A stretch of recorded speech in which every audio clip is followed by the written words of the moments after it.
Assalamualaikum warahmatullahi wabarakatuh.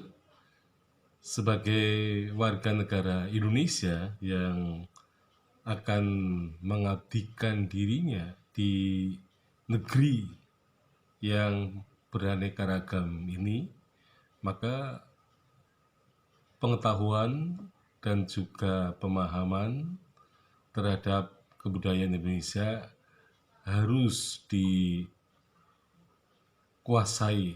ya. Jadi bangsa Indonesia adalah bangsa yang beraneka ragam, ya. Oleh karena itu kita mempunyai semboyan Bhinneka Tunggal Ika. Jadi di dalam kebinekaan sebenarnya ada hal yang mempersatukan. Jadi di dalam perbedaan ada persatuan, ada kesatuan. Nah, jadi bangsa yang beraneka ragam ini memang kebudayaannya ini sangat kaya. Jadi meskipun pada prinsipnya ada satu atau dua hal yang mendasari kebudayaan bangsa Indonesia, maka salah satu ciri khas yang terpenting dari kebudayaan Indonesia adalah terutama pada bahasa.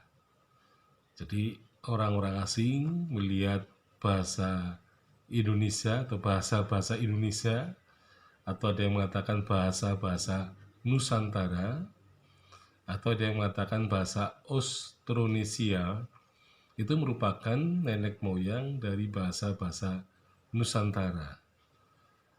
Jadi terbentuknya bahasa-bahasa itu memang berawal dari bahasa yang lebih tua, yaitu bahasa Austronesia, tapi kadang-kadang ada yang mengatakan bahasa Nusantara.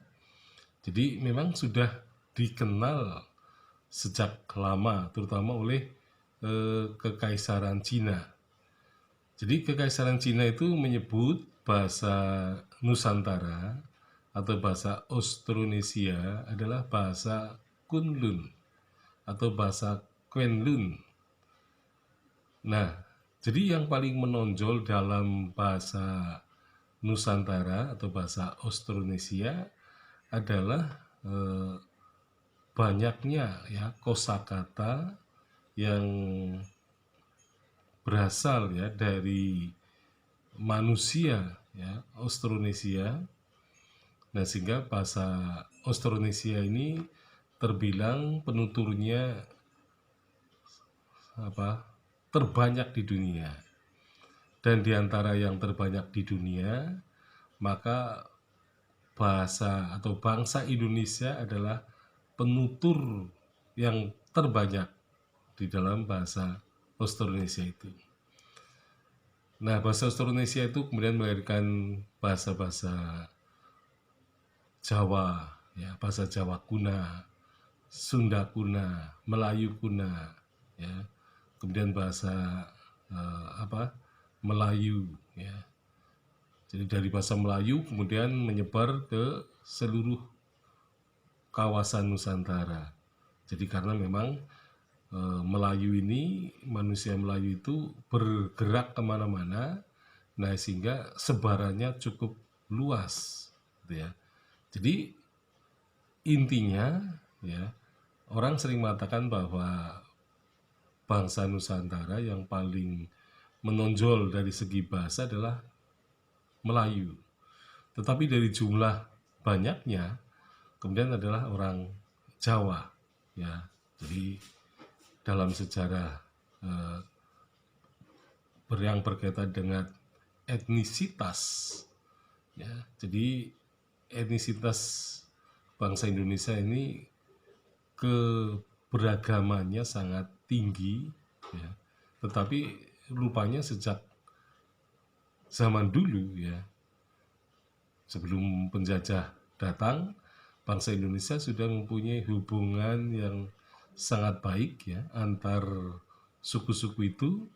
Nah, sehingga sebenarnya hanya terjadi persaingan secara ekonomi dan mereka tidak saling mengganggu, ya, meskipun mereka dikatakan berdiri sendiri-sendiri. Nah, jadi memang setelah Majapahit runtuh, ya, masyarakat Nusantara ini memang mereka masing-masing menjadi kerajaan-kerajaan yang merdeka, ya, tidak menjadi satu kesatuan, tetapi mereka tetap melakukan hubungan pelayaran, perdagangan di Asia Tenggara. Nah, tampaknya, ya, keberagaman itu kemudian karena faktor penjajah, maka bangsa Nusantara ini kemudian bisa disatukan sebagai suatu bentuk rasa senasib dan sepenanggungan sebagai bangsa yang terjajah, dan kemudian mereka bersatu meskipun, ya, kesatuan yang ada pada masa sekarang tidak lebih luas, ya, daripada kesatuan pada zaman Majapahit, ya. Jadi Majapahit memang berkuasa cukup luas wilayahnya, terutama di Asia Tenggara, ya. Sekian, assalamualaikum warahmatullahi wabarakatuh.